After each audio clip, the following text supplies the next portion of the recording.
Well, this is brilliant. I'm here with Deb Mashek, who is the author of Collabor Hate, How to Build Incredible Collaborative Relationships at Work, even if you'd rather work alone.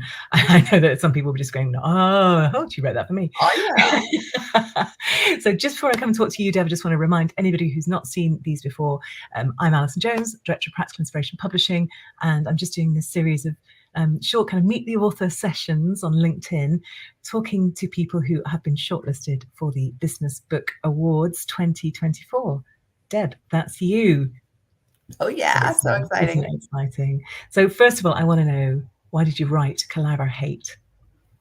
So first of all, I think the nod there is in the title, where a lot of us have a lot of mixed feelings about collaboration. But here's what I find particularly fascinating about workplace collaboration. So it's one of those things that most all of us have to do in the workplace. It is something that employers highly value, they seek after, they say it's hard to find in candidates. Roughly 3/4 of us say that we've been in a collaboration that was absolutely horrendous. I'm surprised it's that low. I know. And yet, very few of us have received any professional development in how to collaborate well. So when I was writing the book, I ran a study and figured out what proportion of people say that they've received no professional development in this critical task. And it's about 1/3 of us have just no professional development. So I wrote this book to help fill that gap, that there is this thing that's super important to our success and our abilities to make an impact in our work lives. And there's a real gap in skills and know-how. And then I come at this as a social psychologist with expertise in relationships. And I figured, hey, I know a thing or two about this. I can be helpful. And that's what I love most about the book, is that you bring this kind of relationship science, hard, scientific, psychological understanding of how things work, and go, we're not going to achieve anything at work if we're not learning from this and applying it here. And I've never seen those two things done before together. Oh, that's so cool. And one of my favorite little sound bites to drop in is, it's not rocket science, it's relationship science on this whole how to collaborate well. And so, and it, once you see it, once you know, oh, these are the theories, these are the tools, these are the templates, all of which are in the book, then it becomes more navigable. It feels less daunting. If nothing else, at least you have another lens for understanding what the heck is going on and why that person drives you bonkers. And I'm just going to dig a little bit deeper as well, because you've got the academic background in relationship science. When was the moment? I mean, was there a conversation? Did you observe something happening when you went, the workplace needs this? So it was before I left academia. I was helping institutions collaborate, and it's really not the institutions that collaborate, but people at the institutions, 5 different colleges coming together, figuring out how they could do more with their resources, punch above their weight in terms of getting research grants and all of these things. And it was at that moment that I realized all of these theories I had been teaching about and researching for over 2 decades were absolutely relevant.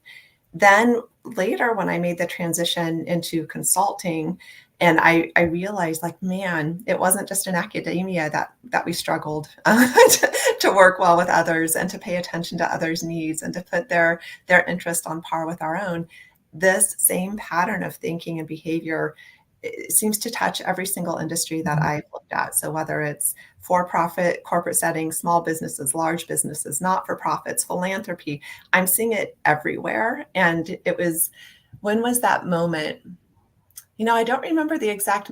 I was in your book proposal challenge when I decided to actually write the dang book. I was like, I'm going to do this challenge and see what bubbles up. It sounds really interesting.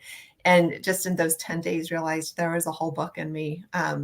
And so I know that was the moment when I decided to write it, even though I'd been kind of toying with the ideas and writing short pieces about it for a couple of years before then.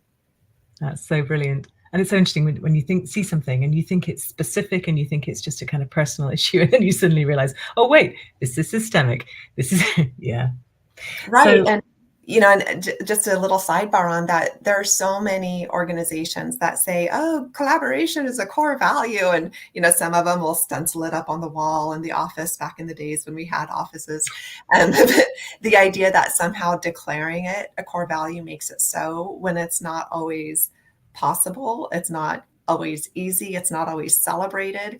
So there are all these things culturally within the organizations that we can do or not do that helps create this collaboration thing that we say we value. And it is so just your word of it's a whole system issue is so true, so resonant, and also points to how we improve collaboration in the workplace. Yeah. And I think it's probably blindingly obvious to people, but give us one reason why people really do need to read this book. Oh my gosh. So it can be on all these levels. So for you personally, this stuff matters because it's going to make your work life more tolerable. It's going to mean fewer things that you're bringing home to the kitchen table to vent about. For your teams, you're going to be more productive, more innovative, and everything from bottom lines, timelines to impact and innovation. It matters when the gears and the clock are working well together. And I'm doing more work in philanthropy at this point. Even things like those donor dollars go further when there's less leakiness in the processes that are in place in order to make the big projects and the big investments in our communities. Yeah, and that's it, isn't it? The more friction goes into the collaboration, the less energy, the less output there is for the actual task, the outcome that you're trying to create. Yeah.